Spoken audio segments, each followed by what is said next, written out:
ఇంద్రుడు చంద్రుడు రాముడు భీముడు కృష్ణుడు విష్ణువు కలిశారంటే వీడు మాటలు పాడడు మౌనమే పేలుడు ఎక్కడికక్కడ లెక్కలు తేలుస్తాడు జనమే నేను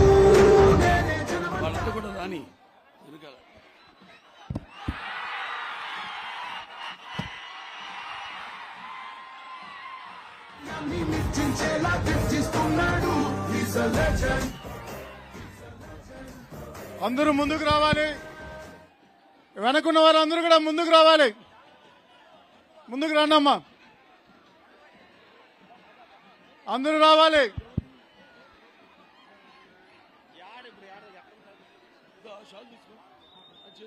అందరూ రావాలి, ముందుకు రావాలి.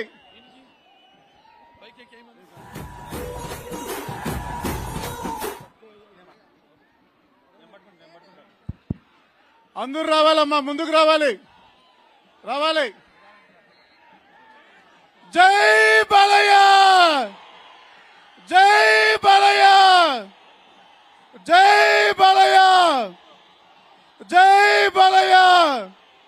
అందరూ రావాలి.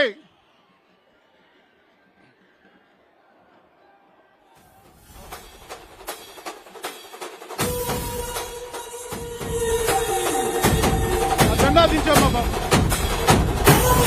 రానమ్మా, ముందుకు రావాలి. అందరూ రావాలి.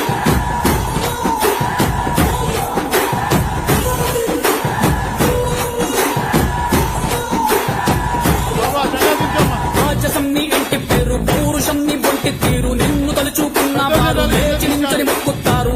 తెలుగు పౌరుషాల రూపం నువ్వయ్యా, అలా నాటి మేటి రాయలోరి తేజం నువ్వయ్యా. మా తెల్లవారే పొత్తు నువ్వై పుట్టినావయ్యా, మా మంచి చెడ్డల్లోన జత కట్టినావయ్యా. జన్మ బంధు అంటూ నీకు జై కొట్టినామయ్యా. జై బాలయ్య, జై బాలయ్య, జై జై బాలయ్య, జై బాలయ్య. జెండాలు దించండి మా తమ్ముడు.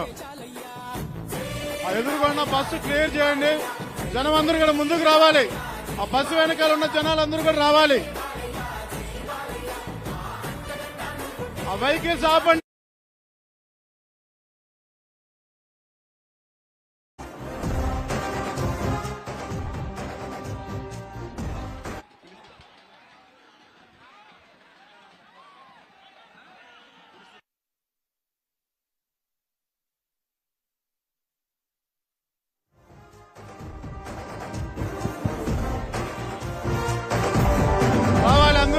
బస్ వెనకాల ఉన్న వాళ్ళందరూ కూడా రావాలి. రాముడు భీముడు కృష్ణుడు విష్ణువు కలిశారంటే వీడు మాటలు పాడడు మౌనమే పేలుడు ఎక్కడికక్కడ లెక్కలు తేలుస్తాడు. అందరూ రావాలి.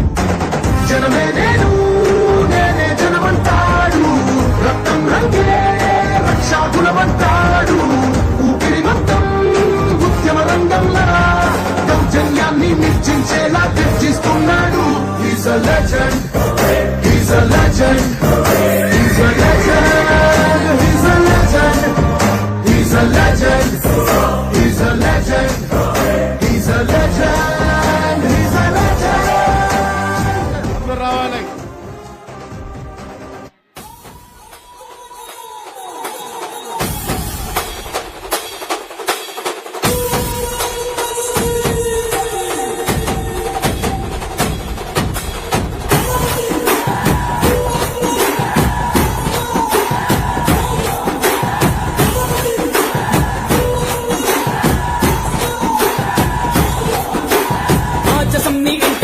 పౌరుషంని బొంటి తీరు నిన్ను తలుచుకున్న వారు లేచి నించని మొక్కుతారు. తెలుగు పౌరుషాల రూపం నువ్వయ్యా, అలా నాటి మేటి రాయలోరి తేజం నువ్వయ్యా. మా తెల్లవారే పొత్తు నువ్వై పుట్టినావయ్యా, మా మంచి చెడ్డల్లోన జత కట్టినావయ్యా. జన్మ బంధు అంటూ నీకు జై కొట్టినామయ్యా. జై బాలయ్య, జై బాలయ్య, జై జై బాలయ్య, జై బాలయ్య, జై బాలయ్య, జై బాలయ్య. మా అండదండ నువ్వుంటే అంతే చాలయ్యా. జై బాలయ్య, జై బాలయ్య, జై జై బాలయ్య, జై బాలయ్య, జై బాలయ్య, జై బాలయ్య. మా అండదండ నువ్వుంటే అంతే చాలయ్యా. రాజసంని ఇంటి పేరు పౌరుషంని బొంటి తీరు నిన్ను తలుచుకున్న వారు లేచి లేచి నించని మొక్కుతారు.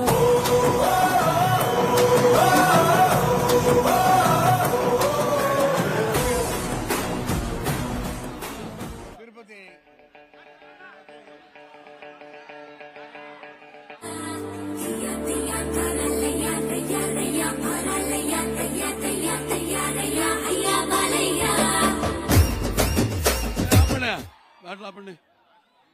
అందరికీ నమస్కారం. పాప ఎండకు పై మీద మీ మాల మీద కొడుతుంది ఎండ అయిపోయిందిలే. కాసేపట్లో అదిగో చెట్లు అట్లా వస్తాయి.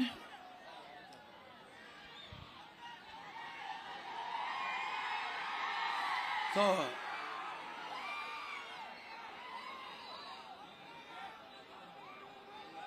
ఏంటి చెప్తాం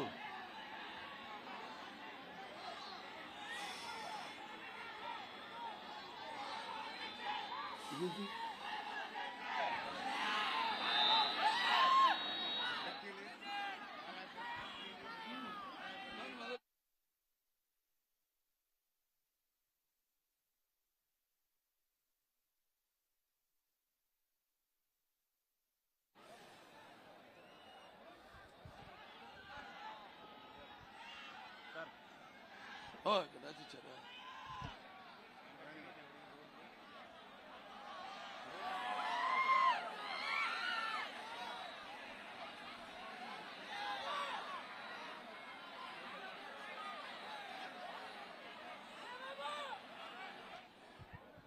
మొదలు పెడదామా? అందరూ సంసిద్ధమా? వెంకటగిరి నియోజక ప్రజలందరికీ, ముఖ్యంగా వెంకటగిరి, అలాగే రాపూరు, మరి బాలాయపల్లి, సైదాపురం, దాంతో కలవాయి, వెంకటగిరి రూరల్,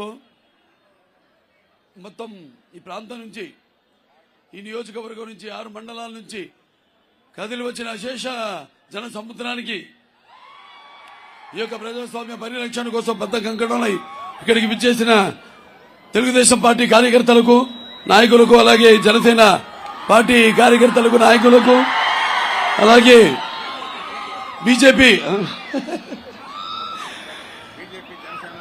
చెప్పాను నాయకులకి, కార్యకర్తలకు, అయ్యో అందరికీ నా హృదయపూర్వక నమస్కారం. ఇవాళ చూస్తుంటే ఎంత పసుపు మయం ఎక్కడ చూస్తున్నా కూడా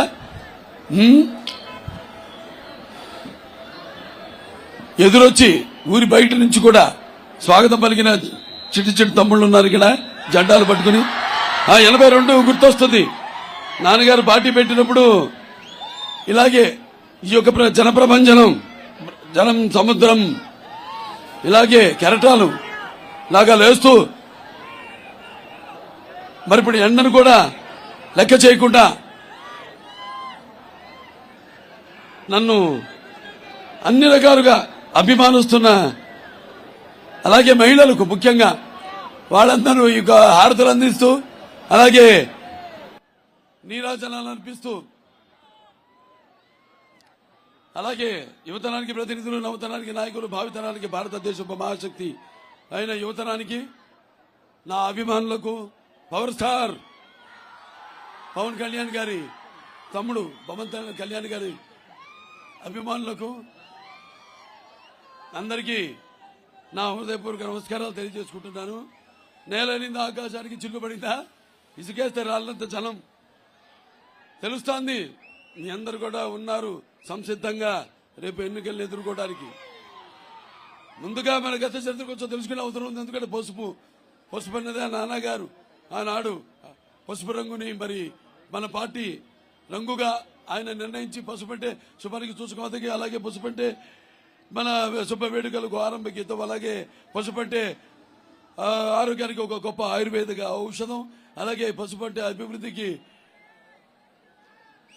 ఒక నిర్వచనం, అలాగే పసుపు అంటే సంక్షేమానికి నిదర్శనం, అలాగే మన పసుపు అంటే అభివృద్ధికి ఒక ఎగరేసిన కేతనం, అలాగే మన పసుపు అంటే సంక్షేమానికి ఒక నిలువెత్తు రూపం, అలాగే మన పసుపు అంటే మన ఆత్మవిశ్వాసానికి ఒక నిజమైన సంతకం మన పసుపు.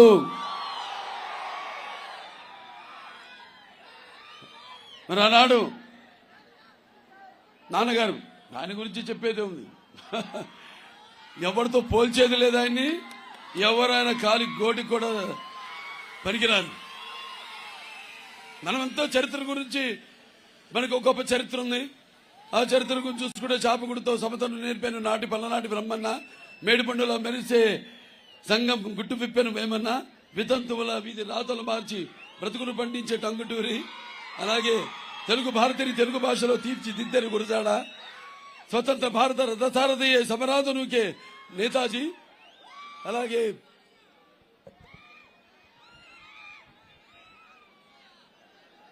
సత్యాగ్రహమే సాధనముగా స్వరాజ్యమే తెచ్చే బాబూజీ, గుండుకెదురుగా గుండు నిలిపాను నాటి పలనాటి గుండె నిలిపాను మళ్ళా టంగుటూరి, అలాగే తెలుగు వారికి ఒక రాష్ట్రం కోరి ఆయను అమరజీవి. అటువంటి గొప్ప చరిత్ర, ఒక అంబేద్కర్ గారు పుట్టిన దేశం ఇది. ఆనాడు రాజ్యాంగ రచన చేసిన ఒక మహానుభావుడు అంబేద్కర్ గారు. ఆ తర్వాత చాలా మందికి మన చరిత్ర గురించి అంటే తర్వాత జరిగింది ఏమి లేదు, మధ్యలో ఏదో పండు చూపించడం, ఊరించడం, మీ ఓట్లు దొబ్బుకోవడం తప్పితే ఆ తర్వాత ప్రజాస్వామ్యానికి ఒక నిర్వచనం కానీ, ఒక పరిపక్వత కానీ, దానికి ఒక అర్థం కానీ ఇవరి ఒక చిన్న మధ్యలో ఒక చీకటి మబ్బు, ఒక నల్ల కారు మబ్బు. అలా ఆ సమయంలో నాన్నగారు నందమూరి తారక రామారావు గారు, ఎన్టీఆర్ అంటే కేవలం నటరత్న నందమూరి తారక రామారావు గారు మాత్రమే కాదు, ఎన్నింటి నటనాలయం, ఆయన ఇల్లే ఒక నటనాలయం. అందులో ఆయన ఒక నటరాజ నటసింహుడు. టీ అంటే తారామండలంలోనికి తారక ధ్రువతారకుడు. ఆర్ అంటే రాజర్షి రారాజు రాజకీయ దురంధర యుగంధరుడు, రమణీయ రమ్య కమనీయ సౌమ్య గుణదాముడు. ఎన్టీఆర్ అంటే నటనకు ఒక నిర్వచనం, ఎన్టీఆర్ అంటే నవరసాలకు ఒక అలంకారం, ఎన్టీఆర్ అంటే నటనకు ఒక విశ్వవిద్యాలయం, ఎన్టీఆర్ అంటే ఒకటే చెప్పగలుగుతా నేను, ఈ నవశాఖానికి ఒక ఆరంభ మంత్రం, ఎన్టీఆర్ అంటే నవజాతికి ఒక మార్గదర్శకం, అలాగే ఎన్టీఆర్ అంటే ఆయన నానా జాతులకు దైవ సమానం, ఎన్టీఆర్ అంటే యువతకు ఆదర్శం, ఎన్టీఆర్ అంటే నెత్తురు మరిగేలా చేసే ఒక అగ్నికణం, అలాగే ఎన్టీఆర్ అంటే ఆయన నడిచిన జీవితమే ఒక భగవద్గీతలా సాగిన ఒక మహత్తరమైన జీవితం. అందుకే ఆయన నిరంతర ప్రజల గుండెల్లో జీవించే నిత్యానుభూషణుడయ్యాడు. నిన్ను గుండెల్లో శాశ్వతంగా మిగిలిపోయే ఒక నిత్యామృతాన్ని తాగిన దేవుడులా మారాడు ఆయన. అలాగే మరణం లేని చిరస్మరణీయ మహనీయుడు అనిపించుకున్నాడు. అలాగే మరెవరికి దక్కని ఒక మహత్తరమైన జన్మను పొందాడు ఆయన. ఆయనకి చావెక్కడిది, ఆయన నిత్యం వెలిగే ఒక మహనీయమైన ఒక జీవితం ఎన్టీ రామారావు గారిది. సరే, ఆయన రాజకీయాల్లోకి వచ్చారు, ఎన్నో అద్భుతాలు సృష్టించారు ఆయన. ఇక అంతకుముందు ఈ రాజకీయాలకి దూరంగా ఉన్న బడుగు బలహీన వర్గాలు అయితే ఏమి, వెనకబడిన తరగతులు అయితేనేమి, తాడిత పీడిత కులాలు అయితేనేమి, మైనారిటీలు అయితేనేమి, అందరు కూడా చేయుతనిచ్చి మరి తీసుకొచ్చి అధికార పదవులతో అలంకరించిన మహానుభావుడు నందమూరి తారక రామారావు గారు, అభినవ అంబేద్కర్ గారు, మన నందమూరి తారక రామారావు గారు. మరి ఆనాడు చలనచిత్ర సీమలో ఆయన చేయని పాత్ర లేదు. అలాగే ఆయన పౌరాణికాలు నటిస్తుంటే పౌరాణికాలు ప్రాణం పోసుకున్నాయి. అలాగే జానపదాలు జావలీలు పడాయి, సాంఘికాలు సామాజిక పరిగమనాలు అయ్యాయి, పద్యం మరి రక్తి కట్టింది, పాటేమో నాటు నేర్చింది, కళామ తల్లి కలకల నవ్వింది, కలకలలాడింది, గలగల నవ్వింది. మరి అంత ఒక మగటో లేని మహారాజుగా వెలుగుతున్న సమయంలో మరి ఈ స్థాయికి రావడానికి కారకులైన ప్రజలు, సమాజమే దేవాలయం, ప్రజల దేవుళ్ళు, అందులో నేను దేవుణ్ణి అన్న నినాదంతో ఆనాడు ఆయన ఆ పార్టీని స్థాపించడం జరిగింది. మరి ఎన్నో సంస్కరణలు ఒక రకంగా చూస్తే అసలు కేవలం సినిమాలోనే కాదు, ఈ యొక్క రాజకీయాల్లో కూడా ప్రతి తెలుగు మట్టి గడ్డ కూడా నేను తెలుగు వాడినని సగర్వంగా చెప్పుకునే దమ్ము, ధైర్యం, సత్తువ, తెగువ, ఆత్మవిశ్వాసం, పొగరికి సాలబెట్టి పదును పెట్టి బయటికి తీసుకొచ్చి చెప్పించిన తెలుగు తేజం నందమూరి తారక రామారావు. ఆయన రాజకీయాల్లోకి రాకముందు చాలా మందికి అసలు ఈ రాజకీయాల మీద ఇష్టం ఉండేది కాదు, అసలు తెలిసేదే కాదు రాజకీయాలు. ప్రతి తెలుగు బిడ్డ బొడ్డు ఊడక ముందే ఒక రాజకీయ చైతన్యం తీసుకొచ్చిన ఒక తెలుగు మహనీయుడు, మహానుభావుడు తారక రామారావు గారు. కాబట్టి ఆయన రాజకీయాల్లోకి వచ్చాక ఆయన ప్రవేశపెట్టిన ఎన్నో సాహసోపేతమైన ఏవైతే ఈ పథకాలు ఉన్నాయో అవి ఎంతో ఉపయోగపడేవి, సాహసోపేతమైనవి, అలాగే ప్రజలందరికీ కూడా అవసరమైనవి. మరి ఎన్టీఆర్ గారు రాజకీయాల్లోకి రాకముందు, ఎన్టీఆర్ గారు రాజకీయాల్లో వచ్చాక ఆయన ప్రవేశపెట్టిన పథకాలు ఈనాటికి కేంద్ర ప్రభుత్వం నుంచి రాష్ట్ర ప్రభుత్వాల వరకు పక్క రాష్ట్ర ప్రభుత్వాలన్నీ కూడా వాటి ప్రవేశపెట్టి అమలు చేసేలా చేసిన నిజమైన రాజకీయ హీరో ఎన్టీఆర్. ఎన్నెన్నో గొప్ప సంస్కరణలు. అందుకే ఆయన మరి పేదవాడి ఆఖరి తెలిసిన అన్న ఆయనే. అలాగే జన భవితకు భవిష్యత్తు ఇచ్చిన అమ్మ ఆయనే. అలాగే ఆయనకు తోడుగా ఉన్న ఆడపడుచులకు ఆర్థిక స్వాతంత్రం ఇచ్చిన అన్న కూడా ఆయనే. అది మన గత చరిత్ర. ఆయన సరే చాలా మందికి తెలుసు ఆయన ప్రవేశపెట్టిన సంస్కరణలు ముఖ్యమైనవి చెప్తాను. ఎందుకంటే ప్రపంచంలోనే మన దేశంలోనే ఎవరు చెయ్యని పథకాలు ఆయన కొన్ని అమలు చేశారు. కొన్ని కాదు, అన్ని కూడా. వాటిలో ముఖ్యంగా మహిళలు. ఆయన ప్రతి ప్రసంగాల్లో కూడా నా తెలుగింటి ఆడపడుచులు అంటుండేవారు. మహిళల కోసం మరి ఆనాడు తండ్రి ఆస్తిలో సమాన హక్కునిచ్చారు. వృద్ధాప్య పింఛన్ ప్రవేశపెట్టింది ఆయన అప్పుడు 30 రూపాయలు వృద్ధాప్య పింఛన్. అలాగే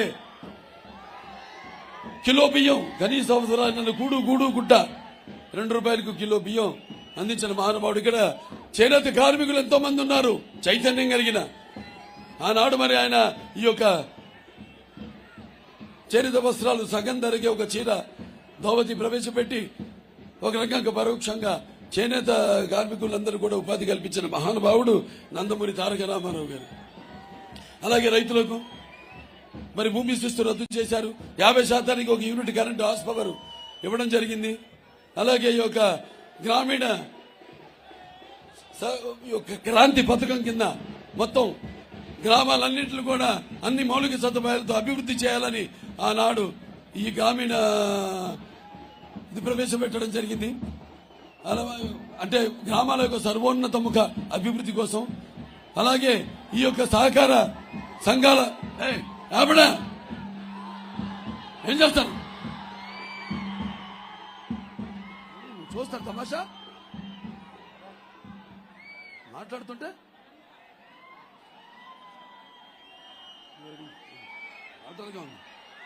ఆ తర్వాత ఆయన యొక్క సహకార సంఘాల ద్వారా ఈ యొక్క రైతులందరూ కూడా సింగిల్ విండో సిస్టమ్ ద్వారా అన్ని కూడా ఒకే చోట లభ్యమయ్యేటట్టు ప్రవేశపెట్టారు ఆయన. మహిళలకు మరి రిజర్వేషన్ 9%, అలాగే 20% బీసీలకి అయితేనేమి, అలాగే ఈ యొక్క ఎస్సీ ఏదైతే కమిషన్ ఉందో అది ఏర్పాటు చేసి వాడిచ్చిన ఇవన్నీ స్థలాలన్నీ కూడా అమలు చేయడం జరిగింది, సిఫార్సులన్నీ అమలు చేయడం జరిగింది. అలాగే మరి ఈ యొక్క చదువు ఏదైతే ఉందో అందరికి అందించాలని ఈ గురుకుల పాఠశాలలు అయితేనేమి, కేంద్ర విద్యాలయాలు అయితేనేమి, లేకపోతే సంక్షేమ హాస్టల్స్ అయితేనేమి, ఐఐటి అయితే పాలిటెక్నిక్లు అయితేనేమి క్యాపిటేషన్ ఫీ రద్దు చేసి ధనికులకే లభ్యమైన ఈ ఉన్నత విద్యలు ప్రతి వారి ఇంటి ముంగిడికి తీసుకొచ్చిన విద్యాదాత నందమూరి తారక రామారావు గారు. అలాగే మొదటిసారి మన దేశంలో ఈ యొక్క సామాజిక విప్లవం తీసుకొచ్చి ఏదైతే ఈ 330 తాలూకాలు ఉన్నాయో వాటిలన్నింటినీ 1100 మండలాలుగా విభజించి ప్రజల వద్దకు పాలన తీసుకొచ్చిన మహానుభావుడు నందమూరి తారక రామారావు గారు. అలాగే తర్వాత ఎన్డీఏ చైర్మన్గా ఉన్నప్పుడు మన దేశంలో ఆయన విపి సింగ్ గారు ప్రధానమంత్రిగా ఉన్నప్పుడు ఎన్డీఏ చైర్మన్గా ఉండి ఆయన మొత్తం దేశంలో రైతులంటే అంత ఇష్టం ఆయనకి. ఆయన ఒక రైతు బిడ్డని చెప్పుకునేవాడు ఇప్పుడు ఆయన. ఎందుకంటే ఎవడి గడపాలన్నా, వాడి బుర్ర పనిచేయాలన్నా, వాడు మొత్తం అవయవాలన్నీ పనిచేయాలన్నా కూడా ముందు కడుపు నిండా తింటేనే మంచి ఆలోచనలు వచ్చేవి, కష్టపడేది, సమాజానికి దోహదపడేది. అటువంటిది ఆనాడైన మొత్తం దేశంలోనే 11,000 కోట్ల రూపాయలు రైతులకు అందరికీ ఈ యొక్క శిస్తును రద్దు చేయడం జరిగింది. ఇలాంటివి ఎన్నెన్నో చెప్పుకుంటూ పోతే బోల్డని. సరే, తర్వాత చంద్రబాబు నాయుడు గారు వచ్చారు. ఆయన మానసిక పుత్రిక అయిన ఈ తెలుగుదేశం ఆనాడు హెచ్ఎన్ఎస్ఎస్ కానివ్వండి, లేకపోతే ఈ గాలేరు నగరి కానివ్వండి, తెలుగు గంగ కానివ్వండి, ఇవన్నీ కూడా ఎన్టీ రామారావు గారి మానసిక పుత్రికలు. అభినవ భగీరథుడు, అభినవ అంబేద్కర్, అభినవ భగీరథుడు ఎన్టీ రామారావు గారు. తర్వాత ఆయన మానస పుత్రిక అయిన తెలుగుదేశం పార్టీని కూడా అంత క్రమశిక్షణతో ముందుకు నడుపుతున్నారు మన చంద్రబాబు నాయుడు గారు. ఆయన ముఖ్యమంత్రిగా అయినప్పుడు ఇక ఎన్నో అన్ని రకాలుగా ఎంతో అభివృద్ధి చేశారు. మరి అటు ఐటీ రంగం అయితేనేమి, ఉద్యోగాలు ఇప్పించడం అయితేనేమి, ప్రతి కిలోమీటర్కి ఒక ప్రాథమిక పాఠశాల, ప్రతి 3 కిలోమీటర్లకి ఒక అప్పర్ ప్రైమరీ, ప్రతి 5 కిలోమీటర్లకి ఒక హై స్కూల్, ప్రతి మండలానికి ఒక జూనియర్ కాలేజు, ప్రతి డివిజన్కి ఒక ఇంజనీరింగ్ కాలేజు, ప్రతి జిల్లాకి ఒక మెడికల్ కాలేజ్ ఇచ్చిన విద్యాదాత చంద్రబాబు నాయుడు గారు. అలాగే మరి ఐటీ రంగంలో అప్పుడు అవిభక్త ఆంధ్రప్రదేశ్కి ఉన్నప్పుడు ఆయన బ్రాండు, ఆయన పేరు చూసి ఎన్నో బహుళ జాతీయ సంస్థలన్నీ కూడా పెట్టుబడి, మైక్రోసాఫ్ట్ అయితేనేమి, బిల్ గేట్స్ రావడం, అవన్నీ. అలాగే సైదరాబాద్ నిర్మాణం చేయడం అయితేనేమి, హైటెక్స్ అయితేనేమి, ఐటీ అభివృద్ధి చేయడం అయితేనేమి, ఇలాంటివి ఎన్నో చేపట్టారు ఆయన.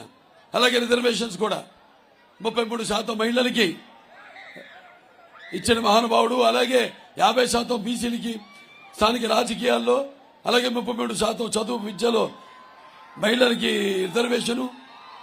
అలాగే డ్వాక్రా దేశంలోనే మొట్టమొదటిసారిగా ఈ డ్వాక్రా సంఘాలు ఏర్పాటు చేసి ఒక పొదుపు విప్లవం తీసుకొచ్చిన మహానుభావుడు చంద్రబాబు నాయుడు గారు. మహిళా కండక్టర్లుగా నియామకం చేశారు. అలాగే గ్రామాలన్నీ కూడా సర్వోన్నతముఖ అభివృద్ధి చెందాలని ఏదైతే నాన్నగారు అప్పుడు ఈ క్రాంతి పథకం మొదలుపెట్టారు, గ్రామీణ క్రాంతి పథకం, దానికి కొనసాగింపుగా మరి నీరు మీరు, క్లీన్ అండ్ గ్రీను, జన్మభూమి, అలాగే వన సంరక్షణ, చెరువుల్లో పూడిక తీతలు, ఇలాంటివి ఎన్నో కార్యక్రమాలు చేపట్టారు. అలాగే ఒక దళిత మహిళలైన ప్రతిభాభారతి గారిని అసెంబ్లీకి స్పీకర్గా చేశారు. అలాగే దళితుడైన మన బాలయోగ్ గారిని ఆయన పార్లమెంట్ స్పీకర్గా చేశారు. అలాగే అబ్దుల్ కలాం గారిని మన దేశపు రాష్ట్రపతిగా చేసింది చంద్రబాబు నాయుడు గారు. ఇది మన చరిత్ర.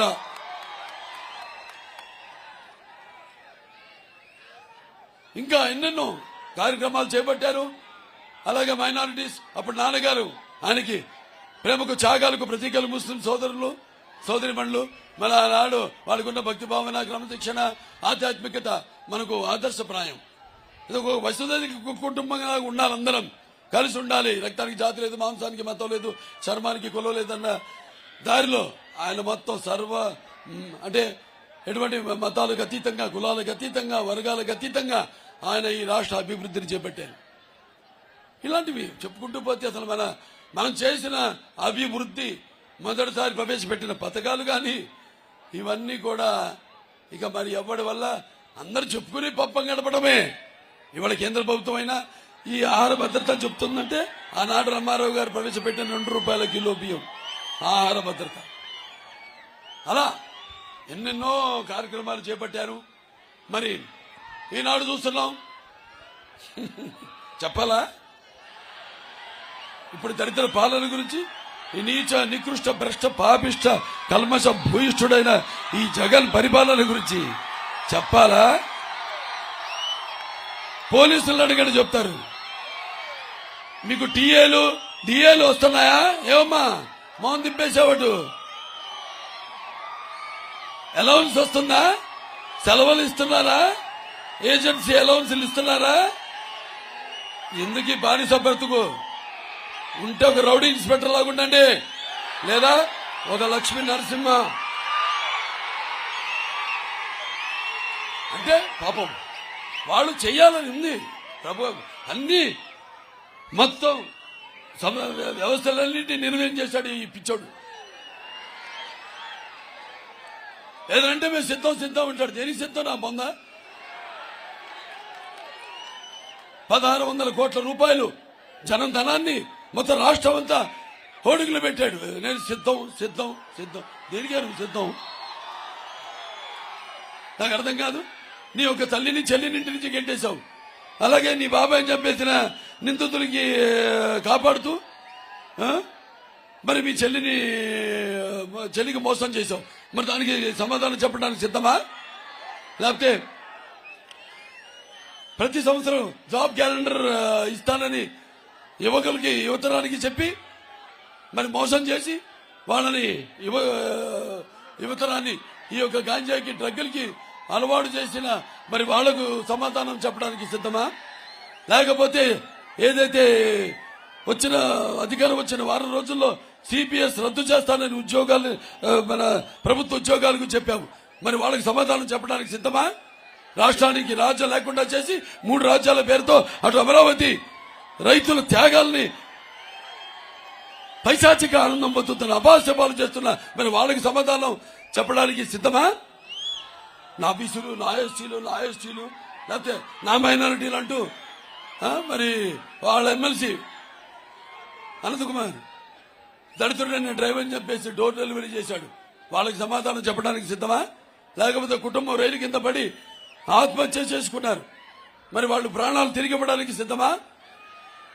లేకపోతే మా అక్కను వేధిస్తున్నారు అని అడిగితే ఒకతను కిరోసిన్ పోసి అతని సజీవ దహనం చేశారు. వాళ్ళకి సమాధానం చెప్పడానికి సిద్ధమా? లేకపోతే పోలవరాన్ని తీసుకెళ్లి గోదావరిలో కలిపేసి తన ప్రభుత్వాన్ని బ్లాక్ లిస్ట్ చేసిన కాంట్రాక్టర్లకి బిల్లులు ఇవ్వడానికి సిద్ధమా? ధరలు ఇవాళ ఆకాశానికి కట్టుకుంటున్నాయి. మనం చూస్తున్నాం. ఇవాళ పెట్రోల్ ధరలు అయితేనేమి, డీజిల్ ధరలు అయితేనేమి, విద్యుత్ ఛార్జీలేమో 7 సార్లు పెంచాడు. దాని తర్వాత ఈ యొక్క ఆర్టీసీ ఛార్జీలేమో 5 సార్లు పెంచాడు. మరి ఇంటి పన్ను, నీటి పన్ను, ఆస్తి పన్ను, చెత్త మీద పన్ను, మరి ఇవన్నీ కూడా తగ్గించడానికి నువ్వు సిద్ధమా? మాయల మోసాలకి సిద్ధమా? అక్రమాలు అన్యాయాలకి సిద్ధమా? మరి ఆనాడు ఇంకా ముందు 100 ఏళ్ల దాకా దొరకకుండా ఈ యొక్క ఇసుక తవ్వకాలు చేసి మరి ఈ యొక్క చీప్ లిక్కర్ పేరుతో జే బ్రాండ్ ఏరులా ప్రవహిస్తున్న మరి లక్షల కోట్లు అలాగే ఈ యొక్క ఏదైతే ప్రభుత్వం తయారు చేస్తున్న ఈ నకిలీ మద్యాన్ని తాగించి ఆడపడుచుల తాడిపట్లు తెంచడానికి మళ్లీ సిద్ధమా అని అడుగండి.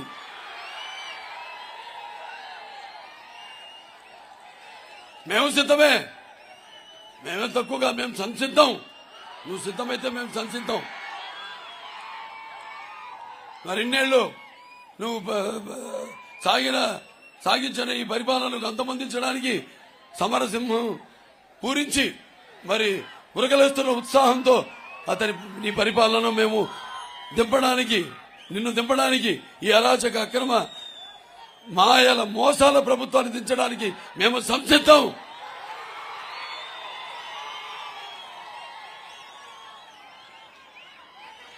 మనం చెప్పాలి. చూస్తున్నాం కళ్ళ ముందు ఏం జరుగుతుంది అభివృద్ధి. ఇవాళ మన వెంకటగిరి మన చేనేతలకు ఇక్కడ చీరలు ఏదది, అలాగే ఇక్కడ చీరలు, అక్కడ చేనేత కార్మికుల యొక్క ప్రతిభ అంటే మనకి మొత్తం ప్రపంచ నలుమూలలో కూడా ఇక్కడ చీరలు చాలా డిమాండ్ ఉంది. ఇక్కడ చీరలకి అలాగే మన రాష్ట్రానికి కీర్తి తెచ్చిన మరి నాడు ఈ యొక్క చేనేత ఇక్కడ నేతలకు అండగా నిలబడతానని చెప్పి మరి కేజీ ముడిపట్టు రేటు రెట్టింపు చేశాం. దానికి సమాధానం చెప్పడానికి సిద్ధమా? అలాగే మన అల్తూరు జలాశయం పూర్తి చేస్తామని మాటిచ్చారు. మరి దాన్ని పూర్తి చేయలేదు. దానికి సమాచారం చెప్పడానికి సిద్ధమా? అలాగే ఇక్కడ మూతపడిన ఘోషాసుపత్రి అంటే మనకి దాన్ని ఒక 100 పడగల గదిగా చేస్తామని ఇక్కడ మాట ఇచ్చారు. మరి ఆ మాట నిలబెట్టుకున్నాడు ఇక్కడ ఎమ్మెల్యేని అడుగుతున్నాను. ఇక్కడ ఉన్న ఎమ్మెల్యే చేసే అక్రమాలకి అంతు లేదు, అదుపు లేదు. అలాగే ఈ యొక్క నేను వైసీపీ నాయకులు ఎవరైతే ఈ దోపిడీలు ఇవన్నీ చేస్తారో ఇదే శ్రద్ధ ప్రజల సంక్షేమం మీద చూపిస్తే ఆనాడు ఒక అవకాశం అని అంటే ఏంటి ఒక అవకాశం, కోడికత్తి, గొడ్డలి, గులకరాయి. ఇవాళ మనకు కావాల్సిన ప్రభుత్వాన్ని ఆనాడు మన ఎంపీలందరినీ గెలిపించమన్నాడు. దాదాపుగా అందరినీ గెలిపించారు. దానివల్ల ఏం జరిగింది? మన రైల్వే జోన్ తీసుకురావడంలో విఫలమయ్యారు.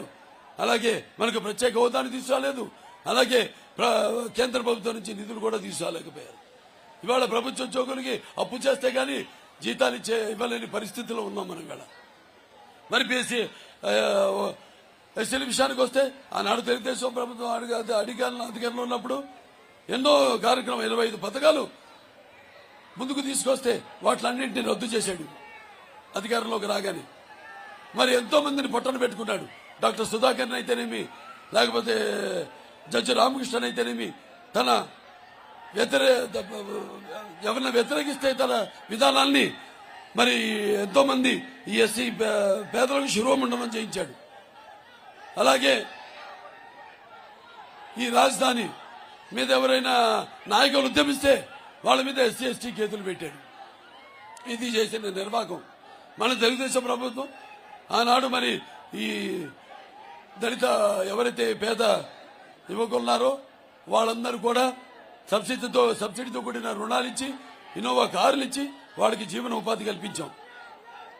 అలాగే ఎవరైతే ఈ దళిత యువ పారిశ్రామికవేత్తలు ఉన్నారో వాళ్ళందరూ కూడా మనం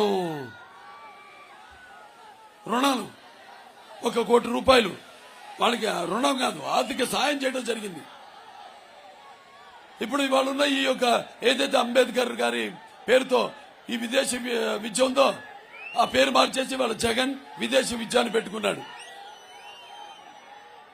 రేపు తెలుగుదేశం అధికారంలోకి రాగానే మళ్ళీ అంటే నిర్వీర్యం చేశాడు.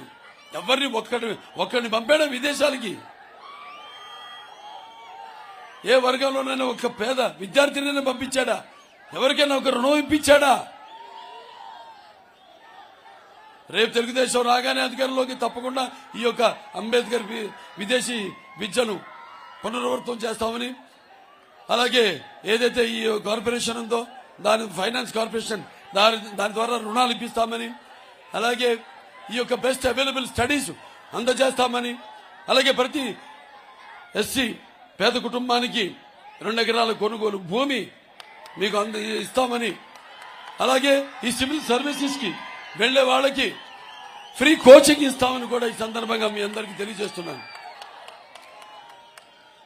మరి వాళ్ళ అప్పుల భారం చూడాలి మీరు. 12 లక్షల కోట్ల రూపాయలు అతను ఇచ్చేదేమో 2.5 లక్షల కోట్ల రూపాయలు. మరి మిగతా 10 లక్షల కోట్ల రూపాయలు ఏమైనట్టు? మహిళలకేమో ఇంటికి ఎంతమంది బిడ్డలుంటే ఎంతమంది బిడ్డలకి 15,000 ఇస్తానన్నాడు. చివరికి 1 బిడ్డకి ఇస్తున్నాడు. మరి రేపు మీ భూములు కూడా మీవి కావు. ఇవాళ మనం ఉద్యోగాల కోసం వలసి కొందరు వెళ్తున్నాం. కానీ రేపు జరగబోయేది ఏంటంటే మీ భూమి ఒక కొత్త చట్టం తెచ్చి అతని పాస్బుక్ మీద అతను బొమ్మ వేసుకుని రేపు ఆ పుస్తకాలు అతని దగ్గర పెట్టుకుని దాని మీద అప్పు చేసి రేపు మీరు మీ భూమి మీద మీకు అప్పు కావాల్సి వస్తే మీరు అప్పు చేసుకోలేని పరిస్థితి రేపు రాబోయే భవిష్యత్తులో గుర్తుపెట్టుకోండి. అంటే మనల్ని కూడా ఈ రాష్ట్రం నుంచి ఇంకా ఇలాగే ఉపేక్షిస్తే మన రాష్ట్రాన్ని కూడా ఒక శ్రీలంకలాగా తయారు చేస్తాడు ఈ జగన్. అలాగే ఈ ఎస్సీలో ఏబిసిడి ఏదైతే వర్గీకరణ ఉందో ఆనాడు మరి వర్గీకరణ చేసి ఈ యొక్క శాసనసభ ఆమోదం పొంది కేంద్ర ప్రభుత్వానికి పంపించి మరి 22 పైచులకు ఉద్యోగాలను మనం తీసుకురావడం జరిగింది. మొన్న కూడా మనం శాసనసభలో ఈ ఎస్సీ వర్గీకరణ ఆమోదం పొంది కేంద్ర ప్రభుత్వాన్ని పంపడం జరిగింది. దాని తప్పకుండా రేపు తెలుగుదేశం మన కూటమి అధికారంలోకి రాగానే దానికి చట్టబద్ధమైన గుర్తింపు తీసుకొచ్చి మళ్ళీ మనకి అదనపు ఉద్యోగాలు తీసుకొస్తామని ఈ సందర్భంగా తెలియజేసుకుంటున్నాను. ముస్లింలు ఉన్నారు, అన్ని వర్గాల వాళ్ళకి ఎన్నో చేశాం. ప్రపంచంలో మొట్టమొదటిసారిగా నాన్నగారు ఉన్నప్పుడు మరి ఆయన మైనారిటీస్ ఫైనాన్స్ కార్పొరేషన్ పెట్టడం జరిగింది. అలాగే పిల్లలకి చదువులు అందించడానికి చంద్రబాబు నాయుడు గారు అప్పుడు ఈ ఉర్దూ ఇంగ్లీష్ మీడియంలో ఈ గురుకుల పాఠశాలలు అయితేనేమి, లేకపోతే ఈ యొక్క జూనియర్ కాలేజీలు అయితేనేమి, ఐఐటి అయితేనేమి, పాలిటెక్నిక్లు అయితేనేమి కాలేజీలు తీసుకురావడం జరిగింది. అలాగే తోఫా ప్రతి మన రంజాన్కి మరి ఒక 11 లక్షల మంది వైట్ కార్డ్ హోల్డర్స్ కి మనం ఈ తోఫా ఇచ్చేవాళ్ళం. అలాగే దుల్హన్ ప్రతి పేద ముస్లిం మహిళకు తన పెళ్లికి ఆర్థికంగా 38,500 మందికి మన ఆర్థిక ఎటువంటి షరతులు లేకుండా మనం ఆర్థిక సహాయం చేయడం జరిగింది. మనకి సంక్రాంతికి ఈ యొక్క సంక్రాంతి కానుక క్రిస్టియన్స్కి అందరూ కూడా తరతమ భేదం లేకుండా అందరూ కూడా ఇవన్నీ ఇవ్వడం జరిగింది. అలాగే అన్నా క్యాంటీన్ ఉంది, దాన్ని నిర్వీర్యం చేసేశాడు. ఇలా ఒక్కటి కాదు, వ్యవస్థల నుంచి అన్ని కూడా మొత్తం మనం ప్రవేశపెట్టిన పథకాలు అయితేనేమి, అభివృద్ధి కార్యక్రమం, ఒక్క రోడ్డు కూడా వాళ్ళు ఒక్క గొయ్యి కూడా వాళ్ళు మట్టితో పూడ్చిన పాపానికి పోయారా? ఒక్క లింక్ రోడ్ వేశారా? ఒక్క సీసీ రోడ్ వేశారా? ఒక్క సీసీ డ్రైన్ నిర్మించారా? అంత శూన్యం.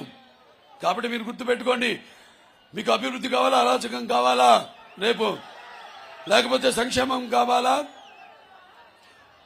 లేకపోతే ఒక చీకటి రాజ్యం కావాలా, మీకు సమర్థవంతమైన పాలన కావాలా, లేకపోతే ఒక రాక్షసుడి పాలన కావాలా, ఒక స్వర్ణయుగం కావాలా, లేక ఒక చీకటి రాజ్యం, ఒక రాతి యుగం కావాలా నిర్ణయించుకోవాల్సింది మీరు.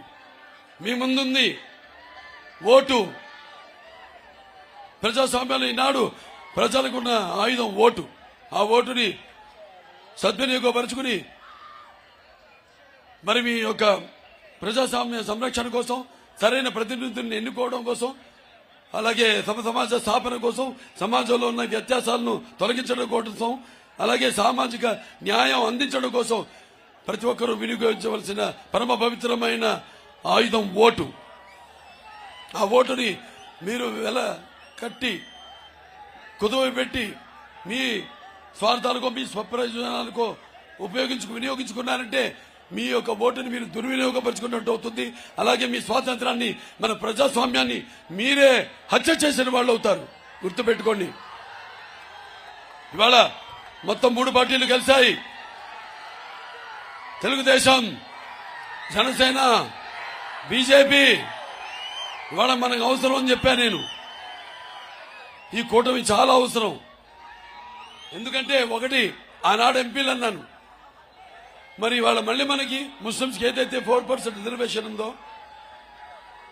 ఉద్యోగాల్లో, చదువుల్లో, వాటికి ఒక చట్టబద్ధం తీసుకోవాల్సిన అవసరం ఉంది. దానికోసం కృషి చేస్తాం తప్పకుండా. అలాగే ఈ యొక్క వర్గీకరణ ఉంది, ఎస్టీలో ఏబిసిడి వర్గీకరణ, దానికి అది తీసుకొస్తాం. వాటన్నిటికీ కేంద్ర ప్రభుత్వం సాయం కావాలి, మనకి మన నిధులు కావాలి.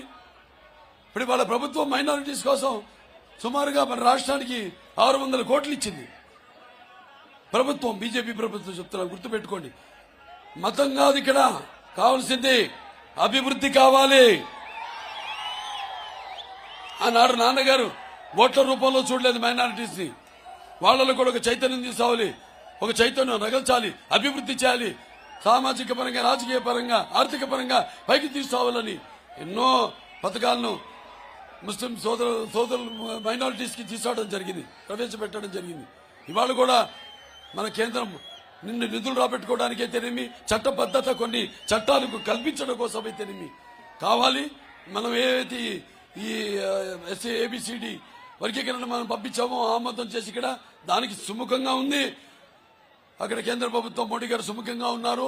రేపు దాన్ని తప్పకుండా చేసి తీరుతాం, అదనపు ఉద్యోగాలు తీసుకొస్తామని ఈ సభాముఖంగా మీకు తెలియజేసుకుంటున్నాను. ఈనాడు ఈ యొక్క 3 పార్టీల కూటమి అంటే ఈ కూటమి శక్తిని ఎదిరించే శక్తి ఎవరికి లేదు లేదు లేదు. ఈ కూటమి అన్నది ఒక నిప్పుల ఉప్పెన, ఈ కూటమి అన్నది ఒక అగ్నిపర్వతం విస్ఫోటన, ఈ కూటమి అన్నది ఒక పాశుపతాస్త్రం. అమ్ముల పొది ఉంది, అందులో బాణాలు మీరు సారిస్తాం ముగ్గురు కలిసి. దాంట్లో నుంచి దూసుకుపోయేది మీరు ఓట్ల రూపంలో. రేపు జరిగే ఎన్నికల్లో మీరంతా కూడా ఎవరైతే ఉన్నాడు ఇతను ఎవరు లక్షల కోట్ల పక్షకుడు, పక్షపాత రూపకుడు, అవినీతి అర్భకుడు, కుంభకోణాల కీచకుడు, ముఖ్య కంత్రి మహామూర్ఖుడు, ముదనష్టప మూతి, దేశానికి పట్టిన దరిద్రత, అలాగే రాష్ట్రానికి రావణ పాలక, జగమెరిగిన నాటక, అలాగే జన ధన మాన ప్రాణ చోరకుడైన ఈ జగన్ని అంతం చేయాల్సిన అవసరం ఉంది, దించాల్సిన అవసరం ఉంది. అందుకు మొత్తం అందరు కూడా ఇక్కడి నుంచి పసుపు తండు బయలుదేరితే అక్కడ జగన్ గుండెల్లో దడ మొదలయ్యింది. పిచ్చి పిచ్చి వేషాలు వేస్తున్నాడు, పిచ్చి ముదిరింది. నేను ఒంటరి వాడిని అంటాడు. ఎవడి మాట వినడం, సలహాదారులు పెట్టుకున్నాడు, ఒక్కడి మాట వినడం. ఎంతమంది 100 మంది సలహాదారులు అంటే పిచ్చోడికి. మనం వెళ్తే మనం ప్రజలతో కూర్చుని ఆనాడు మరి నాన్నగారు ప్రజావేదికని పెట్టి, మరి చంద్రబాబు నాయుడు కూడా ప్రజావేదిక పెడితే దాన్ని కూల్చడంతో మొదలు పెట్టాడు. ఇవాళ అతను కూలిపోయే సమయం ఆసన్నమైనది, గుర్తుపెట్టుకోండి. మీరంతా కూడా ఇలాగే, మన కుటుంబం ఇలాగే, ఎలాగైతే ఈనాడు ఈ యొక్క రక్తానికి జాతి లేదు, మాంసానికి మతం లేదు, చర్మానికి కులం లేదు, ఎలాగైతే మీరంతా ఒక సంఘటిత శక్తిగా ఆనాడు ఎలాగైతే తెలుగుదేశం పార్టీ పుట్టిందో, శ్రామికుడి చెమటల్లో నుంచి, కార్మికుడి కరిగిన కండరాల్లో నుంచి, రైతు కూలీల రక్తంలో నుంచి, అలాగే పేదల కన్నీటిలోంచి, కష్టజీవుల కంటి మంటల్లో నుంచి, అన్నార్తుల ఆక్రందనలో నుంచి పుట్టింది ఆనాడు తెలుగుదేశం. మళ్ళీ అందరూ యువకులు ముఖ్యంగా మీరంతా కూడా మీ బంగారు భవిష్యత్తు కోసం, అలాగే మనమంతా కూడా మన భవిత కోసం, మన రాష్ట్ర భవిత కోసం, మన భావి తరాల భవిత కోసం మనమంతా ఉద్యమించక తప్పదు. కాబట్టి ఇవన్నీ నేను ఎక్కువ సమయాభావం పాటించాల్సిన అవసరం ఉంది, ఇంకా మీటింగ్లు ఉన్నాయి. కాబట్టి మీరు ఎవరిని గుర్తుపెట్టుకొని ముఖ్యంగా అందరూ ఇక ఏదైతే నేను చెప్పాను, జాతి మత విద్వేషాలు వాడు సృష్టిస్తారు. వాళ్ళ మాటలకు మీరు లోపడకండి, వాళ్ళ ప్రలోభానికి లోపడకండి. మీరంతా ఇలాగే సంఘటిత శక్తిగా రేపు ఎన్నికల్లో ఉద్యమించాలని నాకున్న జ్ఞాన సంపదలో బ్రాహ్మణుణ్ణి, ఐశ్వర్యంలో వయసుని, మంచికి మాలని మంచి తిరిగే మాదిగని, కష్టాన్ని నమ్ముకున్న కమ్మరిని, కొమ్మరిని, కంసాన్ని, రజకుడిని, నాయ బ్రాహ్మణుని, కల్లుగీత కార్మికుడిని, కల్మషాలని, యాదవుని, ఆపదలు ఆదుకునే వెలవని, వ్యక్తిత్వంలో రాజును, అమ్మను మరిపించే కమ్మని, పౌరుషాల్లో రెడ్డిని, ముచ్చబలలో కాపని, అందరూ ఇది గుర్తుపెట్టుకుని అందరూ అన్ని మతాలు, కులాలు, వర్గాలు అన్ని కూడా మీలో మీరు చూసుకుని ఒకరికొకరు ప్రతిబింబించి ఈ యొక్క పోరాటంలో మీ యొక్క పరాక్రమాన్ని చూపవలసిందిగా కోరుకుంటూ, మరి ఈనాడు మరి తెలుగుదేశం పార్టీ ఇక్కడ వెంకటగిరి నుంచి శాసనసభ అభ్యర్థిగా ఈ పోటీలో ఉన్న రామకృష్ణ గారిని, కొడిగంట రామకృష్ణ గారిని, అలాగే మన బీజేపీ పార్టీ లోకసభ అభ్యర్థి అయిన వరప్రసాద్ గారిని అత్యధికమైన మెజారిటీతో అఖండమైన విజయాన్ని చేకూర్చవలసిందిగా కోరుకుంటూ నేను సెలవు తీసుకుంటున్నాను. ఇక్కడి నుంచి మొన్నటిదాకా వాళ్ళ విధానాలను ప్రశ్నిస్తే, ఎదిరిస్తే భయభ్రాంతులకు గురి చేశారు. అన్ని చట్టాలని, అన్ని వ్యవస్థల్ని ఎదురుపెట్టి ఇక భయపడే నా కార్య దురాణాన్న సుఖం నా నిద్ర. ఇక్కడి నుంచి అనుకున్నా కూడా ఇదే మెదులుతూ ఉండాలి. తిన్నప్పుడు శ్వాస మనం ఏదైతే పీలుస్తున్నామో, పీల్చుకుంటున్నప్పుడు ఇదే మనం మన భావి ఆంధ్ర రాష్ట్ర యొక్క భవిత గురించి, మన భవిత గురించి, మన భావి తరాల భవిత గురించే నిద్రపోతున్న కళ్ళలు కనాలి. కళ్ళు మూసుకున్నప్పుడు కనేది కళ, కళ్ళతో అభినయించేది కళ. నిద్రపోతున్నప్పుడు కనేది కళ, నిద్రపోతున్న సమాజాన్ని మేల్కొల్పేది కళ. మీరందరూ కూడా గుర్తుపెట్టుకుని రేపు సైకిల్ 2 ఓట్లు సైకిల్ గుర్తుకి వేసి మన తెలుగుదేశం పార్టీ శాసనసభ అభ్యర్థి, అలాగే మన తెలుగుదేశం పార్టీ లోక్సభ అభ్యర్థి బీజేపీ కమలానికి, మన బీజేపీ వరప్రసాద్ గారి కమలానికి ఓటేసి వాళ్ళిద్దరినీ అత్యధికమైన మెజార్టీతో అఖండమైన విజయం చేకూర్చవలసింది కోరుకుంటూ నేను సెలవు తీసుకుంటున్నాను. జై తెలుగుదేశం, జై జనసేన, జై బీజేపీ, జై కూటమి, జై NDA. It's about time to break it down. You ready?